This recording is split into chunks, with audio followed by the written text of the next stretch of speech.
This video should have been entitled How Not to Break Your Roommate Stuff. So I look a little weird right now, but I'm going to teach you how to do a really fun, really simple, really easy hairstyle. I really like this. It's super fun. It's really easy to learn. And I think that it's a really good hairstyle to know when you're in a really big rush to get to class and you don't really have a lot of time, because I can do this in 2 or 3 minutes. You need 3 things for this. It's called an inside-out braid, a cactus braid, or a Dutch braid, but I usually refer to it as a Dutch braid just because that's what it was originally called. So you're going to need your hairbrush, dry shampoo, and a ponytail holder. Alright, so I've already done this side just so you can see how it's supposed to look. And as you can see, it's got that really distinctive ridged edge. You can kind of see it better on this side. Ridged edge. And then it's parted in the middle. You can do these one of the 2 ways. I just like to part it in the middle because for me it's easier. So you're going to start with your hairbrush and just spray a little bit of dry shampoo on it, just to kind of get the tangles and the frizz out.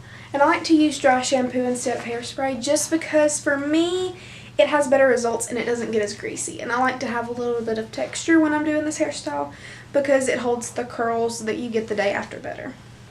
I also really like to do this if I have a lot of stuff to do and I don't really have time to wash my hair, because you can get 2 hairstyles out of it and it doesn't get greasy because your hands aren't in your hair all day.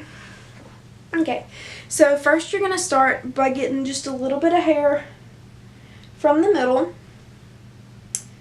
and it needs to be about a 1/2 inch strand. Now for me, I like to do tighter curls. I like to do tighter braids because I like tighter curls, but it's just personal preference. If you want to do a looser braid, which is kind of what this one turned out to be, if you want to do a looser braid, just use bigger strands. So you're going to get one from the middle, that's going to be number 1, one from the front at the top of your hairline, and then one from the back, which is number 3. So you're going to start with number 1, and that goes under number 2. Sorry, this is number 2, this is number 1. So you're going to start with number 1, and number 2 goes under it, number 3 goes under 2, and then you pull them together. Now number 1 goes under number 3, number 2 goes under number 1, and then pull them together. Now you need to get more hair. So you're going to pull hair from right here, because you want to keep it going, and then pull hair from right here. Make sure you don't get anything from your second strand. That goes under, this goes under, pull it together.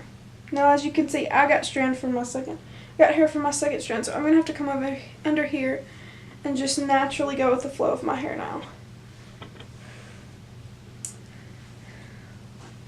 I really like to do this when I'm in a hurry to get to class because I can do it in really no time, honestly.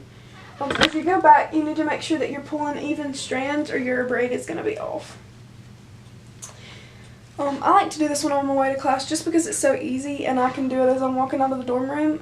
And with a lot of practice, this comes really naturally. And I like it better than a French braid just because I think that it's a lot easier to learn. That could just be personal preference. So when you get done, it should look like this.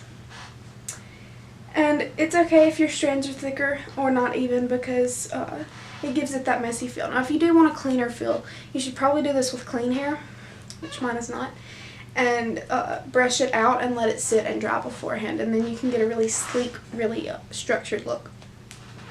But that's all it is. It's super easy, it's super fun. It goes really good with anything. I like to wear this with dressy stuff or really casual stuff. It just depends. Now if you want a really cool look, I like to do the space buns, but instead of braiding it this way, you braid it up and then put space buns right here. And I think that's another really cool way. This is also a really good festival look, especially with the flower crown or the glitter tattoos down your part. That's probably what I'm going to be wearing to festivals, but it's just whatever your personal preference is. I hope that you liked this. Thanks for watching.